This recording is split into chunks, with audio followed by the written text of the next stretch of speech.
اعوذ باللہ من الشیطان الرجیم، بسم اللہ الرحمن الرحیم۔ ناظرین محترم، السلام علیکم ورحمۃ اللہ وبرکاتہ۔ ہماری زندگی، ہمیں پوری طریقے سے حق ہے کہ ہم اپنی زندگی کو بہترین طریقے سے گزاریں، اور اللہ نے ہر انسان کو یہ حق دیا ہے۔ بس یہ ہے کہ ہم جس طریقے سے اپنی زندگی گزار رہے ہیں اس کا نتیجہ اچھا ہونا چاہیے، تاکہ ہماری زندگی خوشگوار بن سکے۔ جو گفتگو آپ کے سامنے مسلسل چل رہی ہے وہ یہ ہے کہ میاں اور بیوی یعنی شریک حیات، اس کی تیسری کڑی کامیاب ازدواجی زندگی ہم آپ کے سامنے پیش کر رہے ہیں، اور ہماری گفتگو مسلسل جاری ہے۔ اور چونکہ بہرحال زندگی کا سب سے اہم جو عنصر ہے ہماری زندگی کی کامیابی کا، وہ یہ ہے کہ ہم اپنی زندگی میں محبت کو کون سا مقام دے پا رہے ہیں، آخر محبت میں کیا کر رہے ہیں کہ ہماری زندگی میں محبت کا اضافہ ہو رہا ہے۔ لہذا یہ تمام عوامل آپ کے سامنے مسلسل پیش کیے جا رہے ہیں جن سے ہماری زندگی محبت سے لبریز ہو سکتی ہے، اور جب ہماری زندگی میں محبت آ جائے گی تو بہرحال زندگی کا ایک نیا رخ اور زندگی کو جینے کا مزہ حاصل ہو جائے گا۔ لیکن وہی محبت جسے اسلام نے اجازت جس کی دی ہے، ہم اس محبت کو نہیں جو چلتے پھرتے ہمیں کسی سے بھی محبت ہو جاتی ہے، چلتے پھرتے ہونے والی محبتیں اسی طریقے سے چلتے پھرتے ختم بھی ہو جاتی ہیں۔ لہذا اگر ہم اپنی محبت میں دائمی محبت چاہتے ہیں اور محبت کو دوام دینا چاہتے ہیں تو اسے دل کی گہرائیوں سے سمجھنا پڑے گا، اور اس کے بعد فکر کرنا پڑے گا کہ جو ہم محبت کر رہے ہیں اس کا نتیجہ ہماری زندگی پر کتنا اثر انداز ہوگا۔ ان تمام چیزوں کی گفتگو کرنے کے لیے ہم پھر سے اپنے اسٹوڈیو میں دعوت دیتے ہیں عالی جناب مولانا علی عظیم شیرازی صاحب کو کہ وہ آئیں اور آنے کے بعد ہمارے اذہان میں امڑتے ہوئے سوالات کے جواب دیں۔ السلام علیکم ورحمۃ اللہ وبرکاتہ۔ وعلیکم السلام ورحمۃ اللہ وبرکاتہ۔ مولانا، چونکہ بہرحال جو آپ نے زحمتیں کی ہیں اس راہ میں، اور جو ہمیں بھی انشاءاللہ موقع ملا ہے آپ سے کسب فیض کرنے کا اور فائدہ اٹھانے کا، تو انشاءاللہ بہرحال کون انسان اپنے ہاتھ سے اچھا موقع جانے دیتا ہے، تو کوشش ہماری یہی ہے کہ ہم آپ سے حتی الامکان استفادہ کرتے رہیں۔ میں آپ سے یہ گزارش کروں گا کہ ایک انسان جو ان تمام عوامل پر عمل کرے اور شادی کے بعد ان تمام عوامل پر عمل کرے اور اپنی زندگی کو محبت آمیز بنا لے تو اس کے نتیجے میں اسے کیا حاصل ہوگا، اور جو انسان شادی نہیں کر رہا ہے اس کے بدلے میں اس کو کیا مشکلات اور ہمارا سماج کیسا بن جائے گا۔ صحیح۔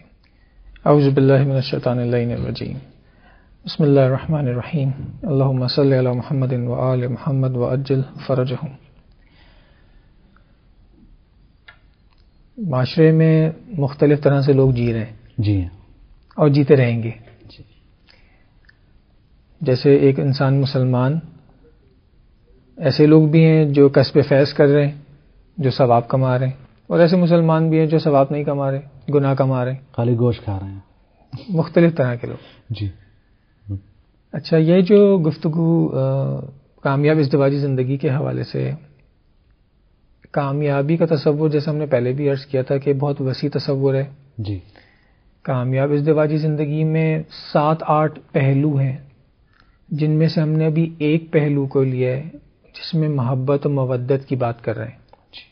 ٹھیک ہے، یعنی اگر ہم ایک کامیاب ازدواجی زندگی کو صرف محبت پر منحصر نہیں کر دیں گے، کیونکہ ایک کامیاب زندگی کے اندر اس کا ایک پہلو اقتصادی پہلو ہے جو مرد کو دیکھنا ہے، ایک اس کا مینجمنٹ کا پہلو ہے، پلاننگ اینڈ مینجمنٹ ہے گھر کی، مدیریت، جی، ایک بچے کی تربیت ہے۔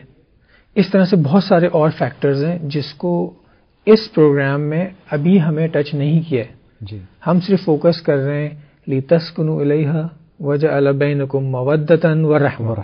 جی، ہم ان 3 چیزوں کی بات کر رہے ہیں، مودت اور رحمت کے سائے میں وہ کیسے ڈیولپ ہو رہی ہیں چیزیں، یہ محور گفتگو ہے۔ جی، کیونکہ ہم اپنے پروگرام کے اختتامی مراحل کی طرف بڑھ رہے ہیں، جی، اور فوکس ہم نے اس کامیاب ازدواجی زندگی میں سکون، محبت و مودت اور رحمت کو کیا ہے، تو اس پر ہم بات کر رہے ہیں۔ جی، انشاءاللہ اگر خدا نے کبھی توفیق ہمیں ہوئی تو پھر ہم اور بھی زاویے سے کامیاب ازدواجی زندگی کو پیش کریں گے، ازدواجی زندگی کے دوسرے پہلو کو بھی، دوسرے پہلو جو کامیابی کی طرف لے کر جاتے ہیں۔ یہ صرف مودت محبت کے اوپر گفتگو ہو رہی ہے، رحمت کے اوپر گفتگو ہو رہی ہے۔ اور اب جو بات آپ نے چھیڑ دی وہ یہ کہ کیا ملنے والا ہے ایک شخص کو، کیونکہ یہ بات بہت ہی حساس ہے آج کے دور میں، کیونکہ ایک بہت بڑی تعداد ہے ہمارے ناظرین کی کہ جو ویسٹ میں رہتے ہیں، جی، اور وہاں پہ شادی کا کانسیپٹ ان کی سویلائزیشنز میں یعنی ویسٹرن سوسائٹیز میں تو تقریباً بہت ہی کم ہو گیا، شادی کی طرف رغبت نہیں ہے، اور اس کا اثر ہمارے مسلمان بچوں پر بھی پڑ رہا ہے کہ وہ بس مجبوراً شادی کرنی پڑتی ہے انہیں، کیونکہ معاشرے میں ان کو رہنا ہے، تو اس لیے وہ شادی کی طرف رغبت ان کے ذاتاً نہیں ہے، لیکن معاشرے کے پریشرز کی وجہ سے ہے۔ تو کیونکہ ڈیورس ریٹ اتنا بڑھتا جا رہا ہے، پرابلمز وہ اتنے دکھاتے ہیں اور معاشرے کو اس طرح سے ڈائریکشن دے رہے ہیں کہ کم سے کم مسلمان اس سے اثر انداز ہو رہے ہیں اس پر، اور وہاں کے والدین کے بہرحال جس ماحول میں انسان جیے گا وہاں اس کا ایک اپنا اثر ہے۔ وہی اثر اب کیونکہ مشرقی لوگ جو ہیں وہ ویسٹ کو آئیڈیلائز کرتے ہیں، تو وہ یہ اثر وہاں پہ بھی آ گیا۔ تو شادی کا ایک اصل جو مقصد ہوتا ہے، بنیادی اور اصل مقصد جو ہے وہ یہی ہے کہ آپ کو سکون حاصل ہو۔ جب دونوں میاں بیوی کو سکون حاصل ہوگا زندگی کے اندر تو معاشرے میں سکون پھیلے گا۔ جی ہاں، چونکہ بہرحال معاشرہ ایک ایک فرد سے ہی تشکیل پاتا ہے، اور یہ گھر کے اندر جب سکون ہوگا تو یہ خوشگوار ماحول بنائے گا، اور یہ موقع بنے گا کہ یہاں تربیت کی جائے، رشد کی جائے اور تکامل کو حاصل کیا جائے۔ یہ ایک بات ہو گئی۔ دوسری بات، شادی کرنے سے میاں بیوی کے اندر ایک سینس آف سیکیورٹی پیدا ہوتی ہے، ایک احساس، امنیت کا احساس پایا جاتا ہے۔ یہ میاں بیوی جب زندگی گزارنا شروع کرتے ہیں، شادی کرتے ہیں اور ان قوانین کی پابندی کرتے ہیں تو سکون پیدا ہوتا ہے۔ بالکل اسی طرح کہ جس طرح ایک معاشرے میں قانون کی بالادستی اگر ہوتی ہے اور قانون کی پابندی کی جاتی ہے تو وہاں سکون پایا جاتا ہے۔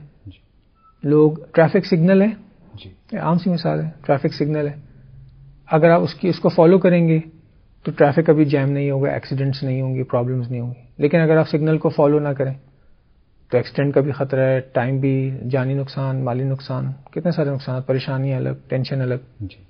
تو یہ بہت امپورٹنٹ بات ہوتی ہے کہ شادی کے بعد میاں بیوی دونوں ایک سیکیور ہو جاتے ہیں، بچہ جو اس کے اندر آتا ہے وہ اس کو بھی سیکیورٹی ملتی ہے، اور ایک پیسفل انوائرمنٹ اور سیکیورٹی کے ساتھ زندگی شروع ہونی شروع ہوتی ہے، ترقی کی طرف جا رہا ہوتا ہے۔ جو تنہا شخص ہوتا ہے وہ سیکیور نہیں ہوتا، پہلے اس کے پاس سکون نہیں ہے، وہ سکون جو شادی سے اس کو ملنے والا ہے وہ اس کو کہیں اور نہیں ملے گا، ایک سکون سے وہ محروم ہو گیا۔ اور یہ چھوٹے موٹا سکون نہیں ہے، یہ ذہنی سکون ہے۔ یہ سکون ہی اگر اس کو نہیں ملے گا تو وہ کہاں سے کامیاب انسان زندگی گزارے، یعنی ایک بے چین انسان رہے گا، اس طرح پریشانی کیفیت۔ پھر سیکیورٹی اس کو نہیں ملے گی۔ جس شادی کے بعد ایک سیکیورٹی کا احساس ہے کہ اس کو اپنائیت کا احساس ہے، اس کے اپنے لوگ، اس کے چاہنے والا، اس سے محبت کرنے والا، اس کا خیال رکھنے والا، اس کو ویسا کوئی ملنے والا نہیں ہے۔ ابھی تک وہ گھر میں ٹھیک ہے، لیکن جب بڑا ہو جائے گا پھر کیا ہوگا؟ جیسے کہ امام جعفر صادق علیہ الصلوۃ والسلام نے فرمایا ہے کہ وہ جو شخص غیر شادی شدہ ہے وہ اس پرندے کی مانند ہے کہ جس کا کوئی گھونسلہ نہیں ہے۔ اب کیسی زندگی ہوگی بغیر آشیانے کا؟ پرندہ کیسا ہوتا ہے؟ کبھی اس شاخ میں، کبھی اس شاخ میں، کبھی ادھر کبھی ادھر، سرگردان رہتا ہے وہ، اور سارے دوسرے پرندے بھی اس کو بری نظر سے دیکھتے ہیں۔ ظاہر سی بات ہے کہ اس کا کوئی آشیانہ ہی نہیں ہے۔ تو یہ دو بنیادی اور اساسی بات ہے۔ تیسری چیز یہ کہ اس رشتے کے اندر، شادی شدہ زندگی کے اندر محبت کا ہونا، ایک محبت کا پیدا ہونا، اس محبت سے زندگی میں سرور کا آنا۔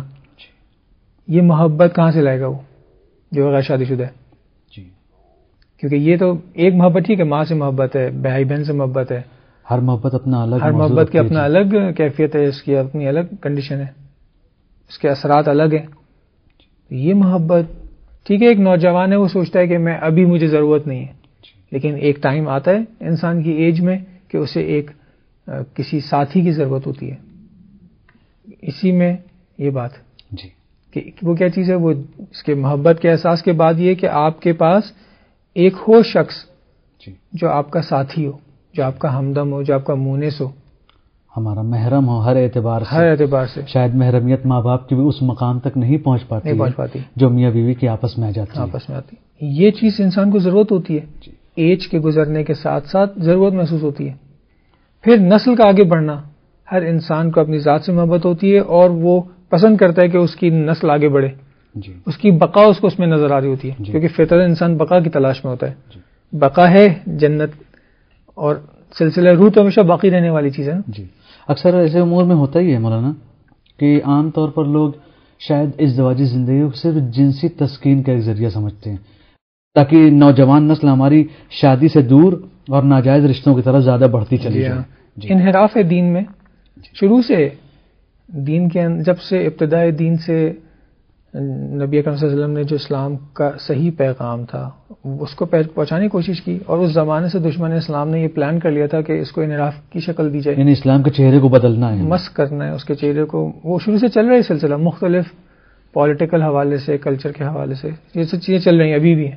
یہ ختم نہیں ہوں گی، یہ آخر زمان تک چلتی رہیں گی. جی ہاں، بہرحال اگر انسانیت اور شیطانیت بھی ساتھ ساتھ ہے نا، تو ہمیں تو آگاہ رہنا ہے، اپنے بچوں کو آگاہ کرنا ہے. جی، جب کہا بھی گیا کہ ہر انسان کے ساتھ ایک شیطان بھی پیدا ہوتا ہے، لیکن مطلب یہ نہیں کہ اللہ ہمارے اچھائیوں کے ساتھ برائی بھی پیدا ہوتی ہے، لہٰذا ہم کو یہ فیصلہ کرنا ہے کہ اچھی کون سی چیز ہے، برائی کرنا.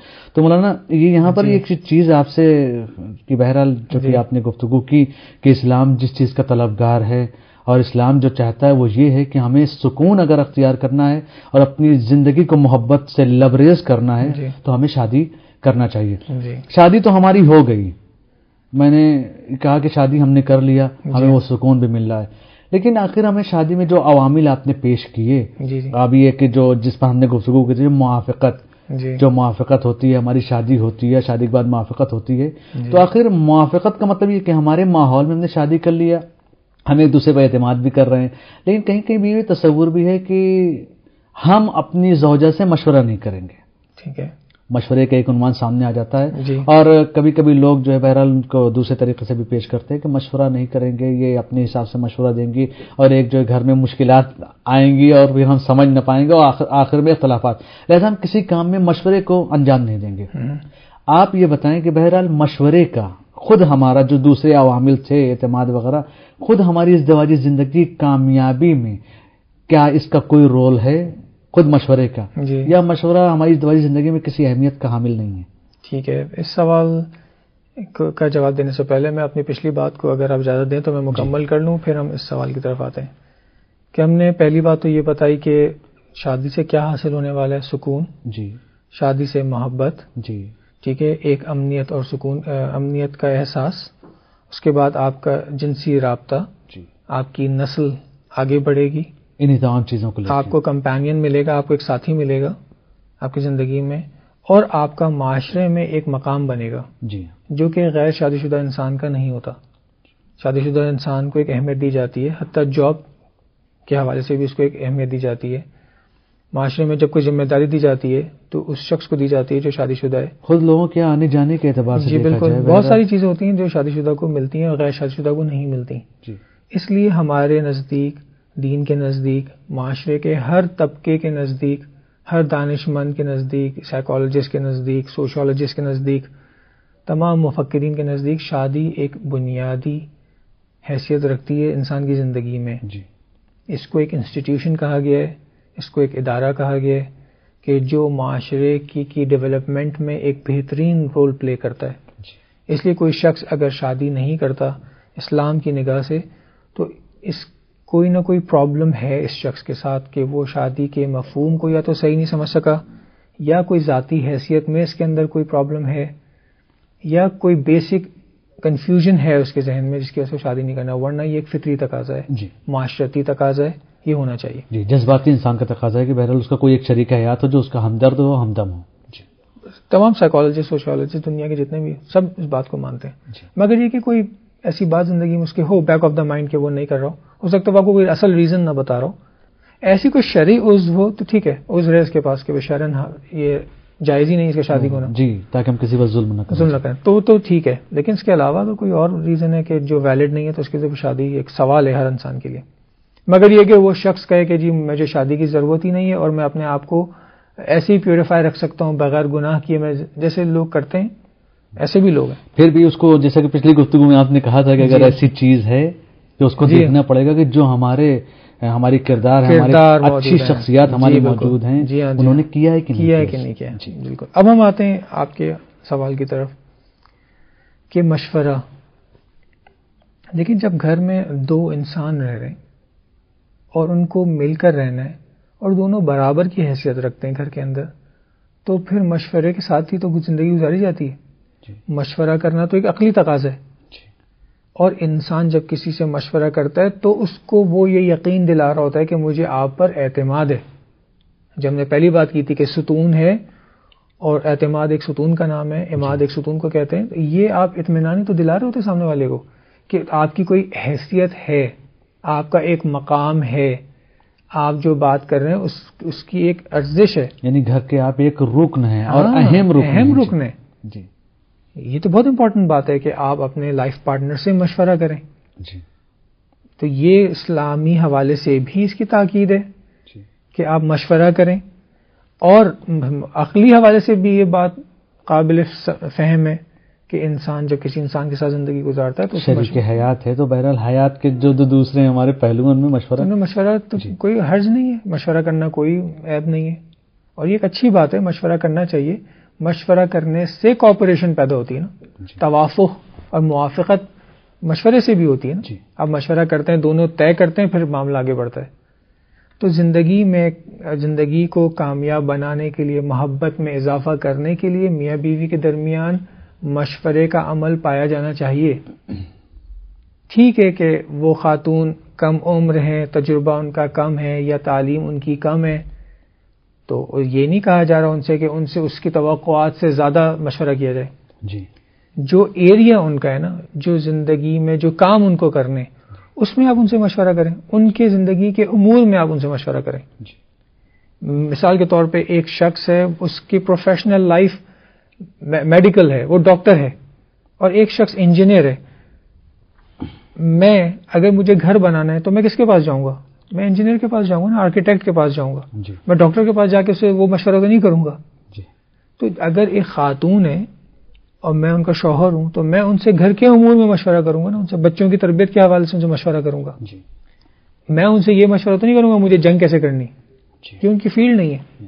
جس رابطے سے وہ مثلا ماہر ہوں، جو ان کا کام ہو، جو ان کا کام، ان کے اعتبار سے ہم ان سے مشورہ کریں. مولانا بڑی معذرت کے ساتھ جی. چونکہ یہاں پہ ہمارا وقت ختم ہو رہا ہے، اور انشاءاللہ اس مشورے کے بارے میں گفتگو ہم آپ سے اگلے پروگرام میں کریں، چونکہ بہرحال زندگی کو ہمیں کامیابی تک پہنچانا ہے، اور ہم کوشش کریں گے کہ آپ سے ہر وہ چیز حاصل کر لیں علمی طور پر. ہر ایک کے اندر موجود ہے لیکن شاید ہم اس کو جانتے نہیں ہیں. جی. علمی طور پر ہم ہر چیز کو انشاءاللہ آپ سے حاصل کریں گے اور اپنے ناظرین تک پہنچانے کی پوری کوشش کریں گے. لہذا ہمارے مشورے کا پروگرام یہیں پر ختم ہوتا ہے، اور انشاءاللہ اگلے پروگرام میں انشاءاللہ یہیں سے ہم اپنی بات کو شروع کریں گے. تو ناظرین محترم، یہ ہمارا پروگرام جو آپ دیکھ رہے ہیں، آپ غور کریں اپنی زندگی کے بارے میں. جیسا میں پچھلے بھی کہہ چکا ہوں کہ آپ زندگی میں غور کریں کہ واقعاً آپ کی اگر زندگی کامیاب ہے تو جن کے آپ کی نظر میں جن کی زندگیاں کامیاب نہیں ہیں ان تک یہ تمام چیزیں آپ پہنچائیں اور ان کی زندگی کو کامیاب بنانے میں اچھے مددگار ثابت ہوں. لہذا اور آپ کے ذہن میں بھی جو سوالات آ رہے ہوں ان کو آپ ہماری ای میل آئی ڈی پر بھیج سکتے ہیں. اگلے پروگرام تک کے لیے اپنے میزبان شبیل عباس کو اجازت دیجیے. خدا حافظ.